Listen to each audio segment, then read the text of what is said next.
Ministerio Sarmiento Arboleda. Ministerio de Enseñanza e Instrucción Bíblica.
De lo profundo, Jehová, te clamo. Señor, oye mi oración, oye mi voz, estén atentos tus oídos a la voz de mi súplica. Señor, si mirares a los pecados, ¿quién, Señor, podrá mantenerse? Pero en ti hay perdón para que sea reverenciado. Esperé yo al Señor, esperó mi alma en Jehová, en su palabra esperado. Mi alma espera a Jehová más que los centinelas a la mañana, más que los vigilantes a la mañana. Espere Israel al Señor, porque en el Señor hay misericordia y abundante redención con Él, y Él redimirá a Israel de todos sus pecados. Salmo 130 es el que está en el fondo. Amigo, hermano, ¿cómo estás? Te saluda Carlos Hernán Sarmiento, y este es tu programa Sin Levadura en la Doctrina.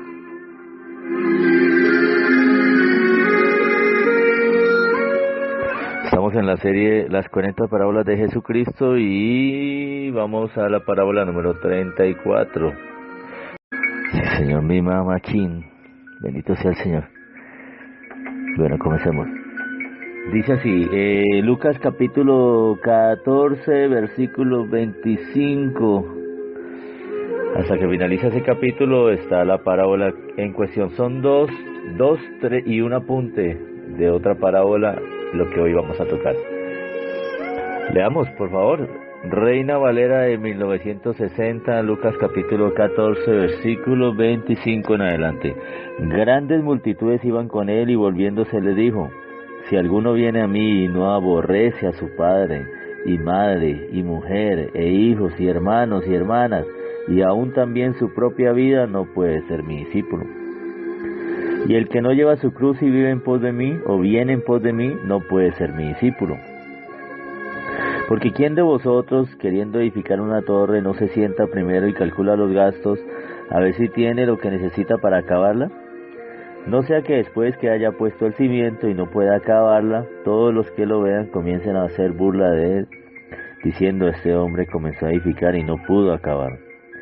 ¿O qué rey, al marchar a la guerra contra otro rey, no se sienta primero y considera si puede hacer frente con 10,000 al que viene contra él con 20,000? Y si no puede, cuando el otro está todavía lejos, le envía una embajada y le pide condiciones de paz. Así pues, cualquiera de vosotros que no renuncia a todo lo que posee, no puede ser mi discípulo.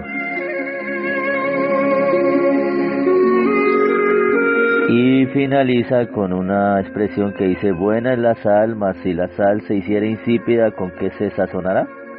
Ni para la tierra ni para el muladar es útil, la arrojan fuera. El que tiene oídos para oír, oiga. Bendito sea el Señor. Bueno, vamos a leer en otro texto. El Dios habla hoy, este pasaje, en especial las parábolas. Son dos parábolas y un complemento con el asunto de la sal, ¿no? Versículo 28 está la primera parábola. Son dos parábolas complementarias, ¿no? O sea, es una sola parábola. Si alguno de ustedes, estoy leyendo la de Dios habla hoy, Lucas 14, 28. Recuerde que la iglesia tradicional, la iglesia católica, tiene muy buenas versiones, el problema es que no leen Biblia. Si alguno de ustedes quieren construir una torre, ¿acaso no se sienta primero a calcular los gastos para ver si tiene con qué terminarla? De otra manera, si pone los cimientos y después no puede terminarla, todos los que lo vean comenzarán a burlarse de él, diciendo, este hombre empezó a construir pero no pudo terminar. O si algún rey tiene que ir a la guerra contra otro rey, ¿acaso no se sienta primero a calcular si con 10,000 soldados puede hacer frente a quien va a atacarlo con 20,000? Y si no puede hacerle frente cuando el otro rey está todavía lejos, le mandará mensajeros a pedir la paz. Así pues, cualquiera de ustedes que no deje todo lo que tiene no puede ser mi discípulo. Bueno, en esencia es lo mismo, ¿no? La sal es buena, pero si se deja de estar salada, ¿cómo volverá a ser útil? No sirve ni para la tierra ni para el montón de abono, simplemente se le tira. Los que tienen oídos, oigan. En esencia está igual, ¿no? Vamos a ver la que ellos le llaman la pastoral latinoamericana. Dice así, versículo 28. El que no, en efecto, cuando uno de ustedes quiere construir una casa en el campo, bueno, aquí no es torre y no una casa en el campo, no comienza por sentarse a calcular los gastos para ver si tiene con qué terminar. Porque si pone los cimientos y después no puede acabar la casa, todos los que lo vean se burlarán de él y dirán, ahí tienen a un hombre que comenzó a construir y fue incapaz de concluir. Cuando un rey parte a pelear contra otro rey, no comienza por sentarse a examinar si puede con 10,000 hombres hacerle frente al otro que viene contra él con 20,000. Y si no puede, envía mensajeros del otro cuando el otro está todavía lejos para llegar a un arreglo. Del mismo modo, cualquiera de ustedes que no renuncia a todo lo que tiene no puede ser discípulo mío. La sal es una cosa buena. Hoy dicen lo contrario, ¿no? Pero si la misma sal pierde su sabor, ¿con qué se salará? No sirve para el campo ni se puede mezclar con el abono, entonces la echarán fuera. El que tiene oídos, oiga. Bueno, en esencia son similares, así que no encontramos mayor cosa aquí que nos dilucide este asunto. Entonces, bueno, echemos mano del Santo Espíritu de Dios, que Él sí dilucida. El contexto también nos dice mucho acerca de la intención de estas dos parábolas. El contexto inmediato. Versículo 25. Grandes multitudes iban con él y volviéndose les dijo, escúcheme, si alguno viene a mí y no aborrece a su padre y madre, y mujer e hijos, y hermanos y hermanas, y aún también su propia vida, no puede ser mi discípulo. Y el que no lleva su cruz y viene en pos de mí, no puede ser mi discípulo. Este versículo 27, Lucas 14, 27, está más completo en otro pasaje que ya te lo voy a leer, pero te lo repito. Y el que no lleva su cruz y viene en pos de mí, no puede ser mi discípulo. Vamos a ver cómo dice aquí Lucas 9, 23, también está aquí mismo Lucas. Vamos a buscarlo, Lucas 9, 23. Dice así, Lucas 9, 23, por acá está. Dice, si alguno quiere venir en pos de mí, niéguese a sí mismo, tome su cruz cada día y sígame. Y el que no lleva su cruz y viene en pos de mí no puede ser mi discípulo, le añadió cada día. Bendito sea el Rey. Listo, comencemos a interpretar esta parábola. En esencia las dos parábolas muestran dos aspectos de una misma circunstancia, ¿no? Jesús estaba a puertas de subir a Jerusalén. Según el pasaje de Lucas que estamos leyendo, va a haber muy cerca una confrontación en la cual el Señor prácticamente pues se gana ya la enemistad de las autoridades espirituales, y esa enemistad finalmente va a conducir a que Jesús lo condenen a muerte. Pero en otro pasaje relaciona que esta situación de subir a Jerusalén, ellos pensaban que el reino de los cielos iba a ser manifestado en cualquier momento, porque pensaban que aquí está el rey y el rey va a ir a tomar el trono. Entonces de pronto no tenían claridad sobre lo que verdaderamente el Señor los estaba llamando a hacer. Eran discípulos de un rey que todavía no se va a sentar en el trono, que primero tiene que ser desechado, que primero tiene que ser despreciado, que primero tenía que ir a un sacrificio, que Él era el sacrificio, que primero tenía que presentar una ofrenda por el pecado de Israel. Por eso entré con el Salmo 130. Él redimirá a Israel de todos sus pecados, dice el Salmo 130, versículo 8. Y si iba a redimir a Israel de todos sus pecados, ¿qué es redimir? ¿Usted sabe qué es redimir? Redimir es que a usted le quitan una deuda de encima. Otro la paga. Porque la deuda se la quitan de encima, pero alguien la tiene que pagar. Y remisión, como dijo el Señor en Mateo capítulo 26, cuando establece el pacto. Remitir, esta es la sangre del nuevo pacto que es derramada por vosotros para remisión de pecados. Remisión es que los pecados se quitaban de la persona de encima y eran remitidos, pasados encima de otra persona. Y eso es lo que pasaba con el cordero en el sacrificio. El cordero en el sacrificio, el que presentaba el cordero, la culpa de él pasaba sobre el corderito. El sacerdote hacía que el hombre pusiera su mano sobre la cabeza del corderito que iban a sacrificar y decían: todas mis culpas, todos mis pecados, todos mis errores, todos mis yerros de ignorancia, conocimiento, cualquier tipo, pasan sobre ti.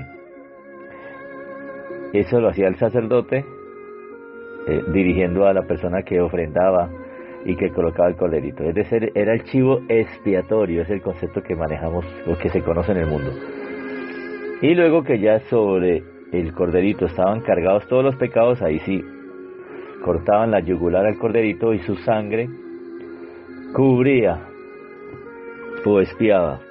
El concepto en el Antiguo Testamento era cubrir los pecados. En la ley se cubrían por un año, al otro año tenían que hacer lo mismo. En la gracia no, en la gracia vino un cordero perfecto, donde el sacrificio ya no es por un año, sino que todos los que han creído en él de verdad de corazón, los que han aborrecido su alma, como dice aquí, su propia vida, ya vamos a explicarte eso, los que han entendido que realmente Dios es más importante que lo que son ellos y lo que les rodea, y que comienzan a seguirle y permiten que en sus vidas se haga su voluntad. Para esas personas efectivamente ese sacrificio es real, vital, y es una vez y para siempre, como dice Hebreos capítulo 10, versículo 10 y Hebreos 10, 14. Con una sola ofrenda hizo perfectos para siempre a los santificados. Entonces aquí tenía que redimir a Israel de todos sus pecados. Pero esa remisión no solamente alcanzó a Israel.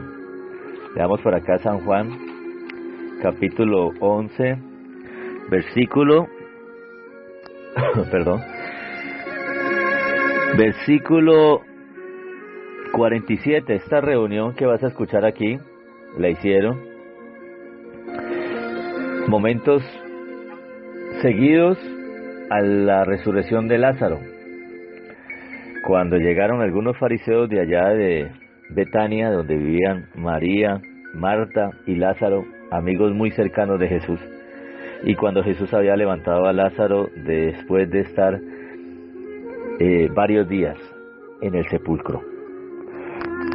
Muchos judíos creyeron en él, muchos fariseos también, pero algunos, renuentes a creer que él era el Mesías, salieron corriendo a dar la noticia a Jerusalén, que no estaba lejos, de lo que Jesús había hecho. Entonces se reunieron los principales sacerdotes, ya estoy leyendo el versículo 47, San Juan 11. Entonces los principales sacerdotes y los fariseos reunieron el concilio y dijeron: ¿qué haremos? Porque este hombre hace muchas señales. Si le dejamos así, todos creerán en él y vendrán los romanos y destruirán nuestro lugar santo y nuestra nación. Entonces Caifás, uno de ellos, sumo sacerdote aquel año, le dijo: vosotros no sabéis nada, ni pensáis que nos conviene que un hombre muera por el pueblo y no que toda la nación perezca. ¿Sí está viendo? Él redimirá a Israel de todos sus pecados, Salmo 130. Para redimirlos era necesario que un hombre muera. En este caso un cordero se ha presentado y está hablando el sumo sacerdote. Esto no tenía ni la menor idea de por qué lo decía él, porque ahí dice el versículo que sigue: esto no lo dijo por sí mismo, versículo 51, sino que como era el sumo sacerdote aquel año, profetizó que Jesús había de morir por la nación de Israel. Pero mira lo que dice el versículo 52, y ahí donde entramos usted y yo, que no somos israelitas, colombianos, y no solamente por la nación, sino también para congregar en uno a los hijos de Dios que estaban dispersos por el mundo entero. ¿Listo? Así que desde aquel día acordaron matarle. ¿Sí está viendo? Es decir, Jesús aquí, volvemos a Lucas, está presentando un cuadro donde les dice: mire, esto es un camino de abnegación y hasta de muerte, de peligro de sus vidas. Pero pues yo sí les digo, si ustedes no entienden este concepto, pues no pueden ser mis discípulos, tienen que tomar su cruz cada día, seguirme. El que no aborrece, escúcheme, aborrecer aquí viene del griego pisón, muy parecido a pistos, que es creer. Entonces, según Scofield, el término ahí aborrecer también es lo mismo que odiar. Uno diría, pues demasiado fuerte, como muy así, pero a mi mamá, a mi mujer, en otro pasaje añade mujer, en Mateo. ¿Cómo es posible? No entiendo. ¿A qué se refiere el Señor? Pues Él está diciendo que si el amor hacia Dios no supera el amor que usted tiene hacia sus hijos, que usted está odiando a Dios. Su Dios es su hijo, o su hija, o su esposa. Si me hago entender, es decir, está subordinando las relaciones sentimentales, familiares, los nexos sanguíneos que tenemos, y todas esas relaciones afectivas, la está subordinando a que esas no están nunca por encima de Dios. Nunca. Si están por encima de Dios, entonces sencillamente a Dios se le está aborreciendo, se le está odiando. Entonces Jesús da el paso adelante, sale el paso y le dice, si ustedes no aborrecen a sus papás, a sus padres, hermanos, hijos y hijas, no pueden ser mis discípulos. Es decir, poniendo en una escala de valores, el amor que ustedes les tienen a su mamá, a su papá, a sus hermanos, a sus hijos, debe estar por debajo del amor que me deben de tener a mí. Si no, ni emprendan ese camino, ni siquiera síganme, porque no van a coronar. Cualquier cosa que se les presente en la vida, van a ustedes a preferirla a esa cosa antes que a mí. Si no aprenden de entrada a que primero soy yo y después lo demás. Alguien dirá, pero eso es egoísta. No es egoísta, no, porque si primero es Dios, Dios es el que le da vida a tu hogar para que esa mujer siga siendo tu mujer. ¿No estás de acuerdo con eso? Te puedo asegurar que vueltas dan la vida, situaciones, si no está la mano de Dios y la bendición del Rey, que pueden romper ese hogar, dañar ese hogar, y esa que era tu mujer, que tenías endiosada, por tenerla por encima de Dios, pues algo pasó, y resulta que esa mujer se fue con otro, cuando es Dios quien la puede sostener allí, siendo tu mujer. Pero si la prelación la tiene Dios.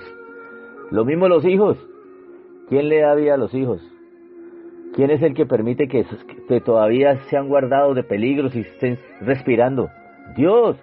Entonces, entendamos que lo que está planteando el Señor ahí de entrada es que aprendan que yo tengo prelación en todo. La primera devoción se debe a mí. Vamos a leerlo como dice Scofield. Los términos que definen las emociones o los afectos con frecuencia son comparativos. Comparando con la devoción a Cristo por parte de un cristiano, el afecto natural parecería odio. Y hay un pasaje donde Jesús mismo se aplicó este concepto porque no puede poner sobre otras personas algo que él no llevó a cabo. Vamos a verlo. El contexto es que Jesús era el carpintero, recibió esa herencia de su padre impuesto, es decir, José, que no era realmente su padre, pero que lo crió, porque él no tuvo acción en el proceso de engendrar a Jesús. Él fue engendrado por el Espíritu Santo en el vientre de María. Entonces, pero él nominalmente ante la sociedad era el hijo de José y de María. Entonces, Jesús comienza su ministerio a los 29 años, cuando escucha de Juan el Bautista en el Jordán, era la señal, y llegó la hora de ejercer el ministerio. Según los sacerdotes, se ejercía el ministerio después de los 29, 30 años. O sea que todo coordinaba cumpliendo la ley. Entonces Jesús comienza a servir y el Espíritu Santo se une a él en el bautizo. No es que antes no lo tuviera, ya el Espíritu Santo estaba sobre él. Y a partir de ese momento el Señor se fue al otro lado de la ribera, ya no volvió a Nazaret, sino al otro lado del Jordán, y comenzó y llegó en el poder del Espíritu a sanar a los quebrantados de corazón, a hacer milagros. Antes de esa unión del Espíritu Santo con Jesús no registran ningún milagro. Ninguno, ni en su niñez, ninguno. Es después de que el Espíritu Santo se une con él en el bautizo, es que comienza el Señor a ejercer su llamado y su ministerio de sanar, de proclamar el evangelio, de libertar endemoniados, etcétera. Entonces, se escucha de su fama. Recuerde que ese tiempo no es como hoy, que en una noticia corre por las redes sociales y en segundos nos damos cuenta, no. Escuchan de él, noticias vienen de él, sus familiares escuchan noticias de él. Y de un momento a otro el Señor vuelve a su tierra, vuelve a su ciudad, está en una casa, no llega a donde la mamá, no llega a donde los hermanos. Si no crees que Jesús tenía más hermanos, pues hay que leer Biblia, hermano. Marcos capítulo 6, Mateo capítulo 13. Hay que leer Biblia. Entonces, el Señor vuelve a una casa y está reunido en esa casa con los discípulos. Cuando llegan los familiares, Marcos 3:21 dice que su mamá y sus familiares decían que él se había vuelto loco. Y es que entiéndame, mire el contexto. Un año atrás, o quién sabe exactamente fechas atrás, él había dejado todo, el negocio, y se había ido. Entonces dice Marcos 3:21, cuando lo oyeron los suyos que él había llegado a una casa, ¿listo? Entonces se agolpó de nuevo la gente de modo que ellos ni aún podían comer pan. Y cuando lo oyeron los suyos vinieron para prenderle porque decían, está fuera de sí. Se ha vuelto loco. Entonces, pues como había tanta gente, se tuvieron que quedar en la puerta porque no podían entrar. Entonces le dijeron, Señor, tu madre y tus hermanos, versículo 46, ahora yo voy a Mateo capítulo 12, versículo 46, dice, mientras él aún hablaba a la gente, he aquí su madre y sus hermanos estaban afuera y le querían hablar. No, es que hermanos, eran hermanos en la fe. No, Señor, eran hermanos que estaban a la puerta, los de la fe estaban allí sentados escuchándoles. Y alguien de los hermanos, discípulos de él, estaban allí escuchándole, le dijo, Señor, mira que allá afuera hay una señora y unos jóvenes que dicen que son tus hermanos y quieren hablar contigo. Es que el católico no quiere aceptar que sí tenía más hijos y que eso no es pecado para María. Era una mujer santa, consagrada. Eso no tiene nada que ver. Solo que como la han endiosado, el mismo concepto, es decir, la han subido por encima de Dios, que es que la madre de Dios, la Teostocos, es un término que no está en la Biblia. Entonces por eso es que se meten con esta camisa 11 varas. Al meter una mentira, usted tiene que seguir metiendo mentiras y seguir metiendo mentiras porque tiene que estar tapando la primera mentira más grande. Es una mentira grande que Jesús no haya tenido más hermanos y que María no haya tenido más hijos. Era una mentira grande y bíblicamente no es cierto. Coja cualquier Biblia, no de producción católica, además esta Dios ha hablado y también lo habla. Y es de sello católico. Va a buscárselo, verá. Vamos a buscarlo. Mateo capítulo 12. Dice así, Mateo capítulo 12. Dame un momentico, esta letra sí es bastante pequeña. Mateo capítulo 12. Versículo 46, todavía estaba Jesús hablando a la gente cuando acudieron su madre y sus hermanos, ¿sí ve? Otras versiones ya trastocadas dicen sus primo hermanos.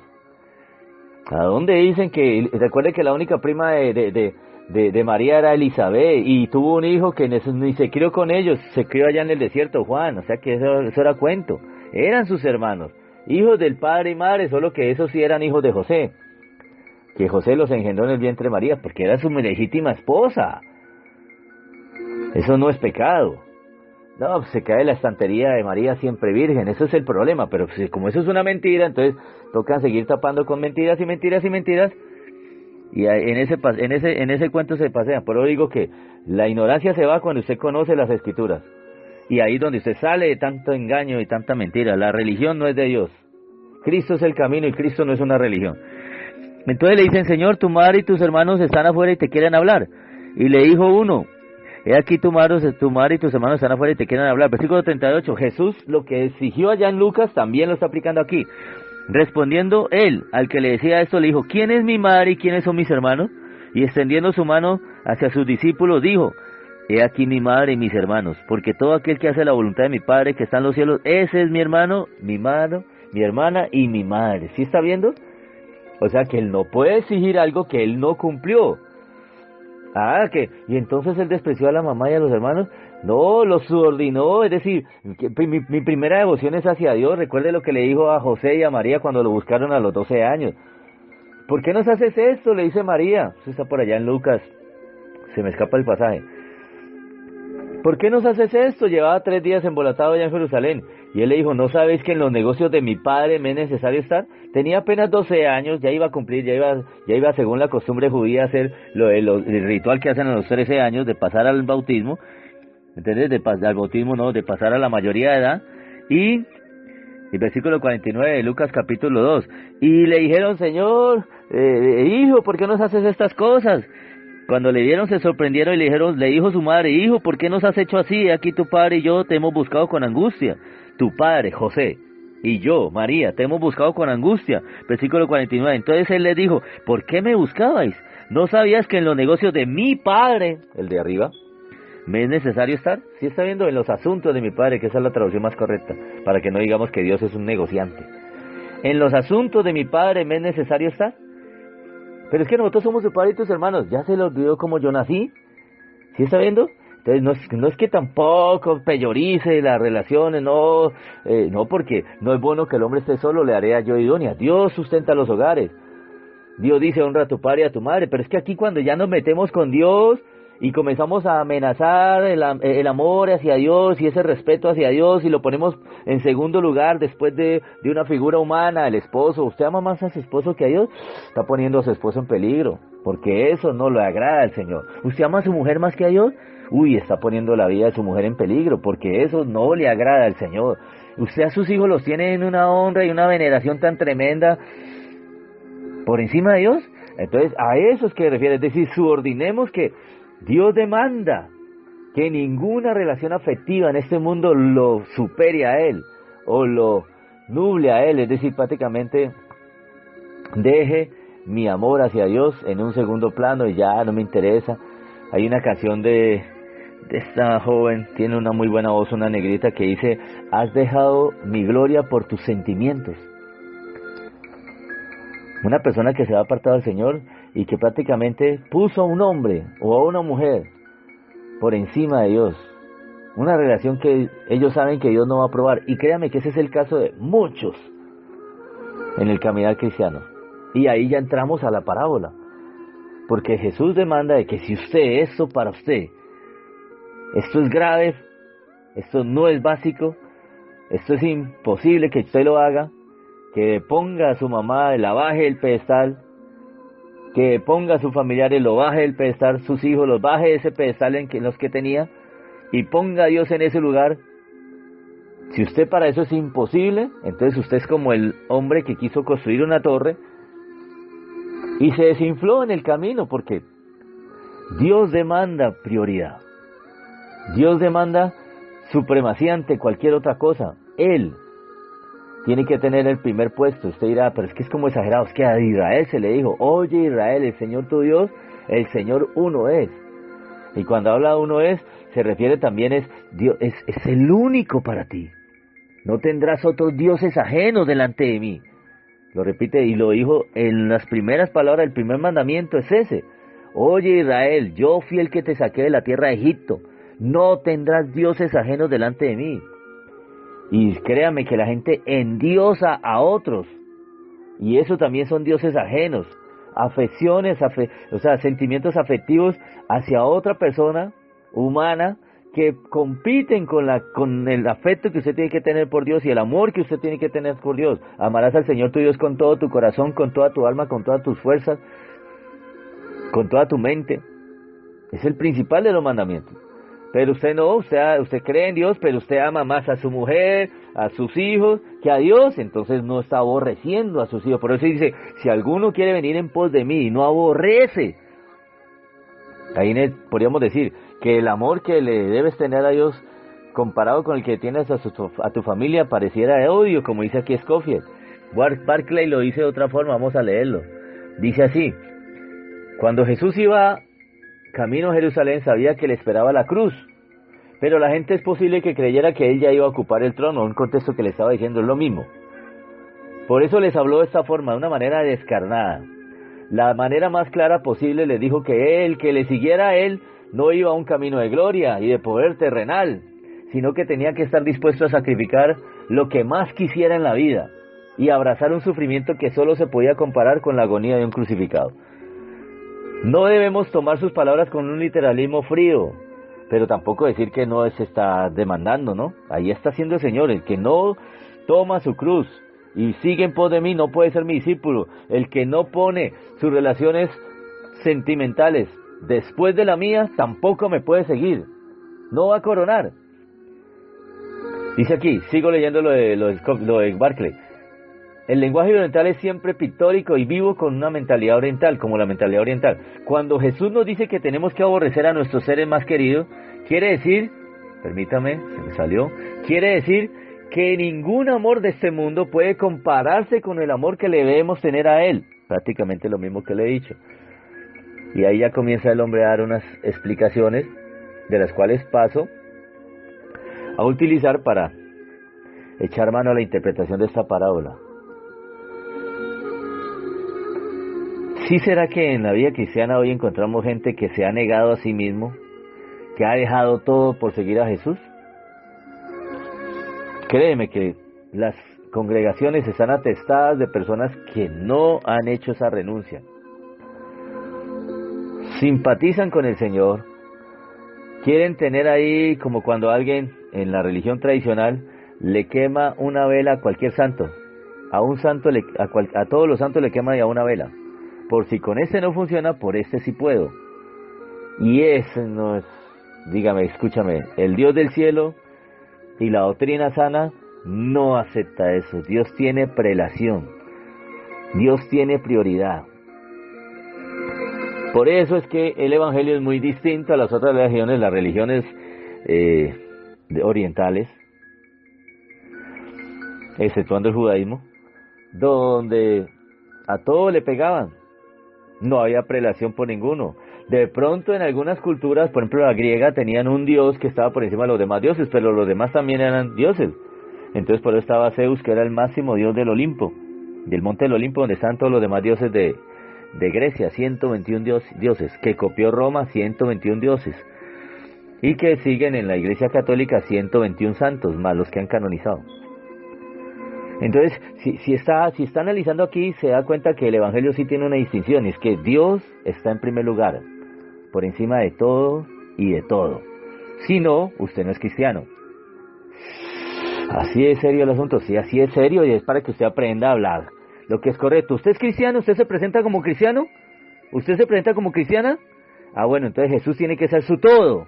Si Jesús no es su todo, no se presente como cristiano ni se presenta como cristiana. Diga, a mí me gustan las cosas de Dios, pero yo no sigo a Jesús.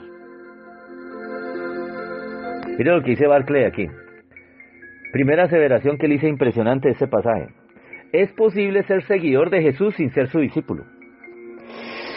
Uy, ¿cómo así? O sea que yo no entiendo. Por ejemplo, dice, es posible ser del partido del Rey de Reyes sin ser su soldado. Estar a favor de algo sin sacrificar nada. Alguien una vez le dijo, coméntale una historia a un profesor, a un gran profesor, fulano de tal dice que fue alumno suyo, y el profesor le dijo, puede que asistiera a mis clases, le contestó, pero no era uno de mis estudiantes.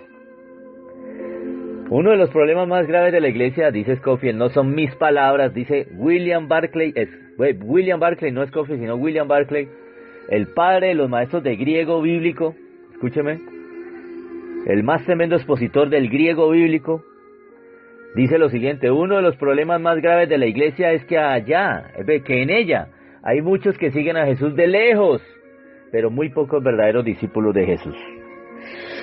Gran verdad. Entonces, estas personas, ya vuelvo a mi interpretación, las compara el Señor como alguien que comienza a edificar, pero que pues no calcula que aquí le van a hacer unas demandas, y en esas demandas pues mire a ver si usted va a dar la talla. ¿Usted es capaz de ser fiel al Señor hasta el fin? Hay gente que tiene mucho apego a lo material y le gusta la plata, y contestan así, yo lo que quiero es plata, así. Pues Jesús va a tallarlo a usted con eso, porque en otro pasaje que es similar a eso, Jesús precisamente enfrentó a los discípulos con el asunto del joven rico. Cuando Jesús dijo, y el que me siga, el que no aborrezca su vida aquí en la tierra no puede ser mi discípulo. Precisamente en ese pasaje, Pedro le preguntó que ellos lo habían dejado todo y aquí tenían derecho. Y él les dijo, ustedes que han dejado todo, absolutamente todo, créanme, que no solamente tendrán derecho a 100 veces más de lo que ustedes han dejado aquí en la tierra y heredarán la vida eterna. Estoy buscando el pasaje, Mateo 19.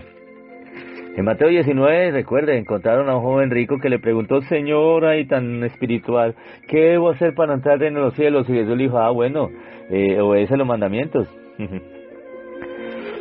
Y los cumplo todos. Mentiroso. Como el que le dice, vea, lea la Biblia. Yo la leo. Mentiroso. Hay que seguir a Cristo con todo el corazón. Amén. Mentirosos. ¿Sí está viendo?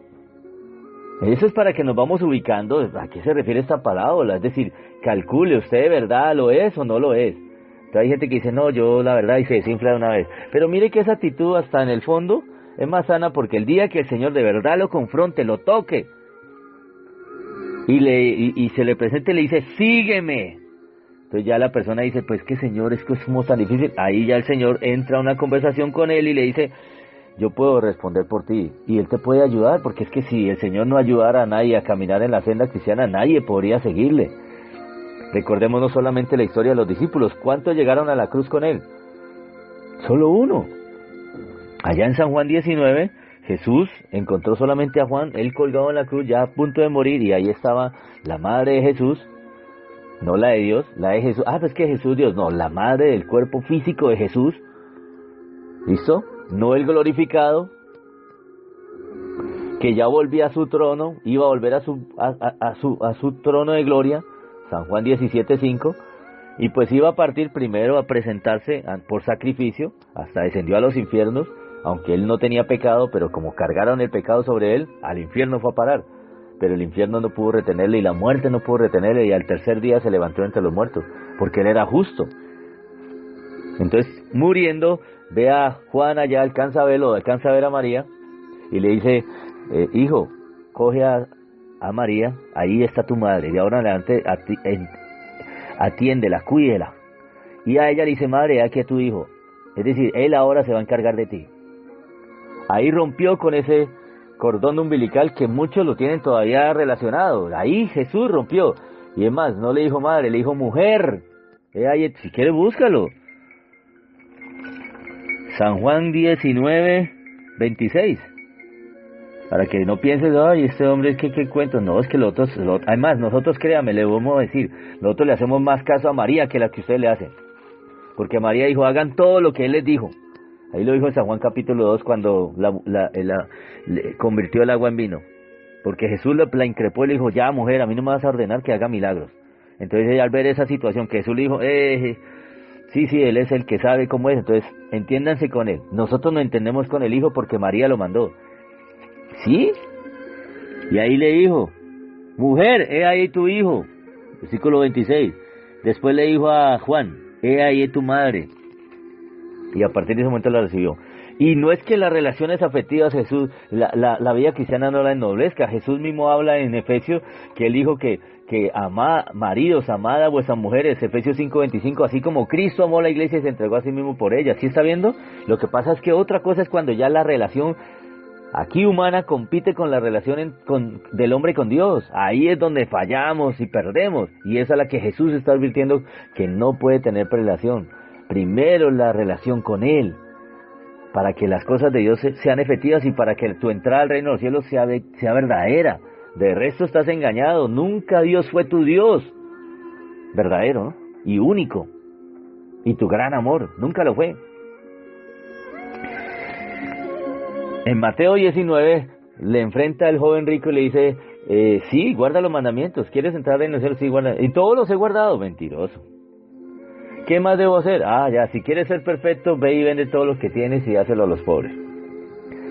Se desinfló el joven y se fue desinflado. Oyendo el joven esta parábola, Mateo 19:22, es que esta palabra, que él le dijo, ve y vende todo lo que tienes, dalo a los pobres y tendrá un tesoro, y luego ven y sígueme. Se fue muy triste porque tenía muchas posesiones. Entonces Jesús dijo, ay de los ricos, Dios mío, de los que tienen apego a la riqueza. No, yo no tengo apego a las riquezas, no. Raya el carrito, como le vi a un ministro, raya ese carro. Y ya echando madres porque rayó el carro. Y ya está diciendo, Dios mío, ¿por qué permitiste que rayara el carro? Y no es que no tenía apego a lo material. No, y empezó a justificarse. Bueno, gloria a Dios, bendito sea el Señor. Señor, muéstrale. En ese contexto Jesús les dijo, entonces Pedro le dijo, Señor, yo he dejado esto, todo aquello, lo hemos dejado todo, ¿a qué tenemos derecho? A los que lo han dejado todo, es distinto. De cierto os digo que ustedes, los 12, se sentarán a gobernar a cada una nación de Israel. Y versículo 29, y cualquiera que haya dejado casa, su hermano, su hermana, su padre, o madre, o mujer, por eso le decía que hasta incluía a mujer, o hijos, o tierras, posesiones, por mi nombre, recibirá 100 veces más y heredará la vida eterna. De ese contexto es que hablamos. Esta parábola habla de eso, y la otra parábola, esta parábola de construir es primero, bueno, usted sí será que Corona llegará a la meta, porque Hebreos capítulo 6 nos dice que es necesario que la solicitud que tenemos en el Señor, esa disposición de servirle, de seguirle, de creer hasta el final, debe estar hasta el fin, dice así, versículo 6, capítulo 6, Hebreos, versículo 11. Pero deseamos que cada uno de vosotros muestre la solicitud, la misma solicitud hasta el fin, para plena certeza de la esperanza de salvación. Esto es un camino y llegar es importante, pero coronar es la meta. No dejarse sacar también es la otra, ¿no? Coronar es lo que interesa. Muchos entran a las universidades y no se gradúan, en esa estoy yo. Y entrar a la universidad donde yo entré era difícil. Y después de que entré, había que sostenerse para que no te sacaran. Pero la meta es graduarse. Sí, esa es la que me falta, bendito sea el Señor. Entonces, es lo mismo en la vida cristiana, tienes que llegar, es importantísimo. Llega a Cristo, ven a Cristo, entrega tu vida a Cristo, rinde tu vida a Cristo. Que Cristo sea tu todo, enamórate de Él, enamórate de su palabra, síguelo. Que Él cambie todo. Si Él llegó a ti, todo sigue siendo igual, entonces no ha cambiado todo. Una nueva amistad tuviste, pero no es el importante. Es uno más de tus amigos, o uno más de los que dices que quieres, pero no es el que quieres y el que amas. De tal forma que tu amor por Él ha transformado todo lo demás. ¿Sí estás viendo? Y esa es la regla con que el reino de los cielos rige. Dios viene por esas gentes, a esas personas para las cuales Él es de verdad su todo. Y por eso es que muy pocos se van a ir en el día del arrebatamiento. Hay 500 en un lugar, se van 50. Digo que para mí es una cifra generosa. Los otros se quedan. Pero yo estaba aquí en tus plazas, aquí predicaba, Señor, ¿qué pasa? Le demandé a renunciar y no renunció. Aquí el Señor tipifica esto como construir algo, pero realmente renuncias. Deja eso, deja a esa mujer. Esa mujer no es lícito tenerla. Tú eras casado ya. Ay, santo rey, hasta la cocina me metió. Ay, Señor, como la samaritana, ¿no? 5 maridos has tenido y el que ahora tienes no es tu marido. Hay gente que no le gusta este tipo de predicaciones. No les gusta este tipo de predicaciones porque saben que son predicaciones que pues les desarma absolutamente todo. Les desarma todo. Pues es que Jesús vino a eso. Si tu hogar está construido fuera de la voluntad de Dios, es necesario desarmar todo y volver a construir. No, eso es imposible, prefiero no seguir a Cristo. Ah, bueno, ahí lo mostró. El cristiano tiene la obligación de calcular cuánto le va a costar seguir a Jesús. En la parábola de las viñas estaba la torre también, es desde donde se podía vigilar que no entraran los ladrones a robarse la cosecha. Un edificio a medio hacer es algo que da vergüenza, escúcheme, hay ejemplos de eso en muchos lugares donde hay gente que trató de hacerlo y nunca pudo. Incluso hay una frase de Escocia que dice así: el matrimonio es un estado en el que no se ha de entrar a la ligera y descuidadamente, sino después de pensarlo con respeto y en el temor del Señor. Es decir, analice a ver si es capaz, lo mismo, ahora mucho más con el Señor, que es una relación que está por encima de la matrimonial. Bendito sea el Señor. Ahora, yo quiero decirle algo, si las exigencias de Cristo son grandes, créame que al momento en que usted acepta esas exigencias y quiere cumplirlas, el Señor no lo va a dejar solo cumpliendo esas exigencias. Él va a estar siempre con usted, como dice una frase: el que nos invita a subir la cuesta estará todo el tiempo con nosotros esperándonos la cima. Pero Él está allí, dándote fuerzas. Por eso Él promete que tendremos nuevas fuerzas en Él. La otra parábola o la otra parte o el otro aspecto de esto es que es lo siguiente: el rey que viene a ti con 20,000 y tú quieres enfrentarlo con 10,000. Pues quiero decirte, en alguna traducción lo han colocado como si fuera que vas a enfrentar al reino de las tinieblas. No, no le tengamos miedo al reino de las tinieblas, porque la escritura dice que no temáis a los que matan el cuerpo, temed a aquel que después de muerto el cuerpo puede condenar el alma a un lugar de tormentos, y ese es solamente Dios. Aquí está hablando de precisamente eso. Dios es más fuerte que tú. Si tú entras en este camino, ten en cuenta que Él va a superar tus fuerzas en aquello que te va a querer hacer rendir. Si tú entiendes eso, en vez de pelear y chocar con Él, más bien te rindes a Él y le dices: sí, Señor, me allano a ti, la verdad no quiero luchar más, no quiero luchar más. Otros dicen: no, yo me enfrento, lo que sea. Esos son los que nunca bajan el cuello, nunca bajan la cerviz, a pesar de que saben que lo que están enfrentando es más fuerte que Él, pero no bajan la cerviz y quieren enfrentar a ese rey que viene con Él, que lo supera en fuerza. Quieren enfrentarlo en vez de ser consciente y decirle: no, venga, arreglémonos, Señor. Mire, ese pasaje también está ejemplificado acá, ya le digo dónde. Está ejemplificado en Lucas 12:58, aquí nomás cerquita. Dice así: cuando vayas al magistrado con tu adversario, procura en el camino arreglarte con él, no sea que te arrastre el juez y el juez te entregue al alguacil y el alguacil te meta en la cárcel. Es decir, usted en este momentico está en una deuda tremenda. El juez en este momentico está queriendo ser su amigo. Quieres que usted lo conozca como Salvador. Usted no se rinde a él, no arregla cuentas con él, entonces no lo va a conocer como Salvador, porque por eso Jesús dijo: el que conmigo no es, contra mí es. El que conmigo no recoge, desparrama. O usted está con Cristo o está en contra de Cristo. Llamémoslo como está cercano lo de la venida del anticristo, que ya creo que la aparición, no la venida, él ya llegó. La aparición, la manifestación pública del anticristo, el gobernante mundial, que va a cambiar todo eso, que ya comenzaron a trabajar para él, con esto de la pandemia, con esto del nuevo orden mundial, con esto de la tecnología súper avanzada para controlar a la gente, con esto de la salubridad mundial para diezmar a la gente o para meterle miedo a la gente, con todas estas políticas hoy en día donde a la iglesia cristiana nos están poniendo una trampa bien tremenda, nos están llevando contra el paredón, jaque mate al rey, porque es la única que estorba la manifestación de este personaje al mundo entero, porque la iglesia cristiana lo desenmascara, la verdadera. La iglesia cristiana verdadera, al aparecer este hombre, lo desenmascara, por eso él no da la cara, mientras la iglesia de Cristo esté aquí. Entonces, todo eso está ahí, comparando lo similar. Entonces, el que no está con Cristo, está con el anticristo. El que con Cristo no recoge para vida eterna, desparrama su vida aquí en la tierra. Despilfarra su vida aquí en la tierra.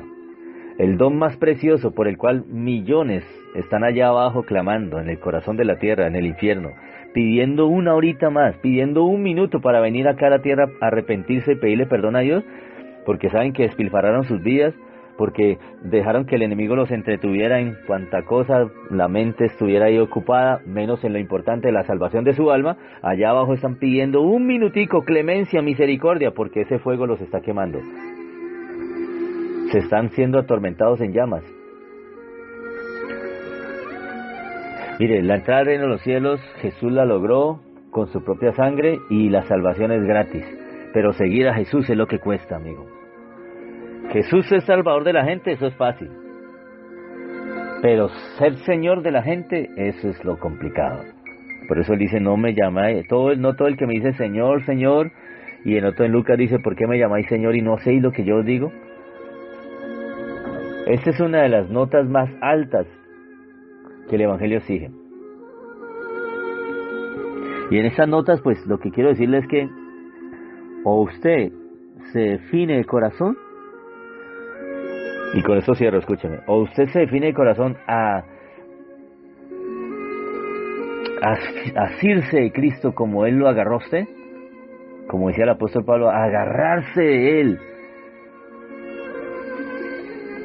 aferrarse a Él como su única esperanza, como su Señor de verdad, como su Salvador, aferrarse a Él, o ustedes lo dejan para que pase la prueba más tremenda, que muchos la van a pasar, porque está profetizado. Vamos a Apocalipsis capítulo 12, versículo 11, y con esto cierro. La mayoría de la gente que hoy se va a quedar en el día del rapto, en el día del arrebatamiento, del arpazo, como dice en griego, el momento donde Jesús en un momento, en un abrir y cerrar de ojos, se lleva a su gente de aquí, su gente. Dice la escritura que al final, pues, estas personas que se quedaron, pues, van a pasar la prueba, van a pasar la habilitación. No ganaron el año cuando podían hacerlo, y les tocó habilitar en un solo examen, donde ya por ser cristiano, no porque dice que asiste, porque dice que congrega, no. Le toca que rendir su vida o morir por causa de Cristo. Vamos a leerlo. Dice así, versículo 11, Apocalipsis 12. Y ellos le han vencido por medio de la sangre del Cordero y de la palabra del testimonio de ellos, y menospreciaron sus vidas hasta la muerte.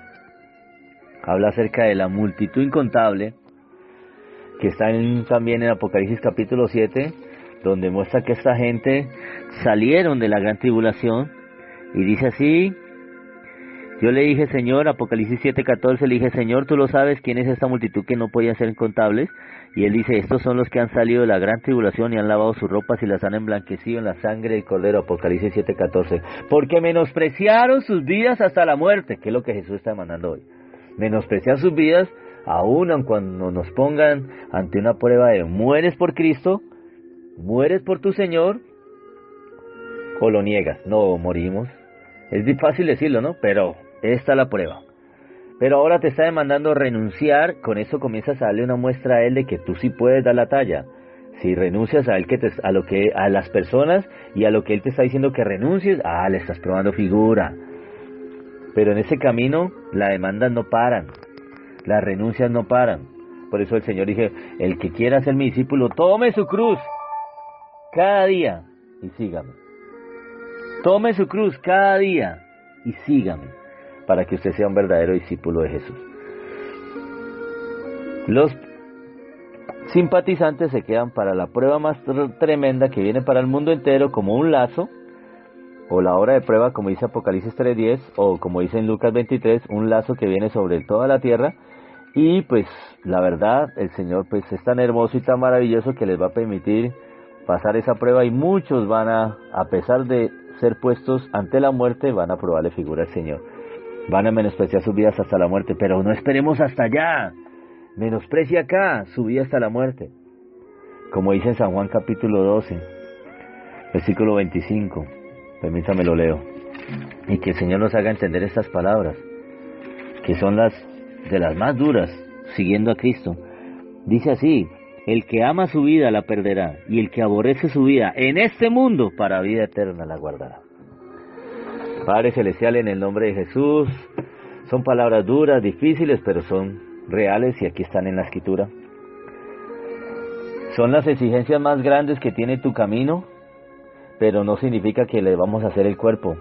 Tenemos que entender y mostrarte a ti, Señor, con nuestros hechos, nuestras acciones, nuestras decisiones, que de verdad tú tienes el primer lugar en nuestro corazón, Señor.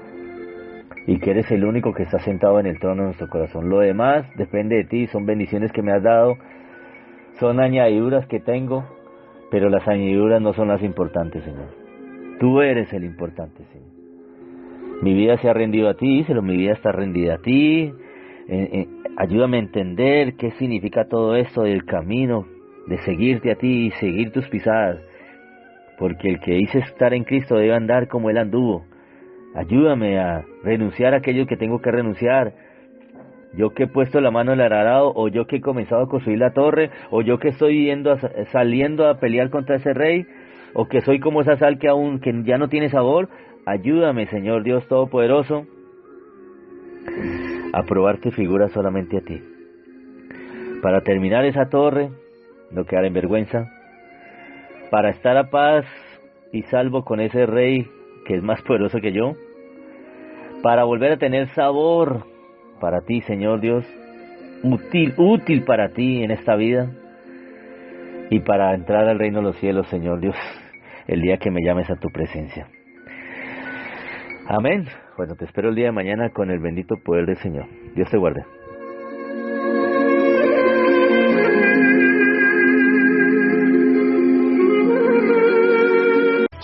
Madura en la doctrina.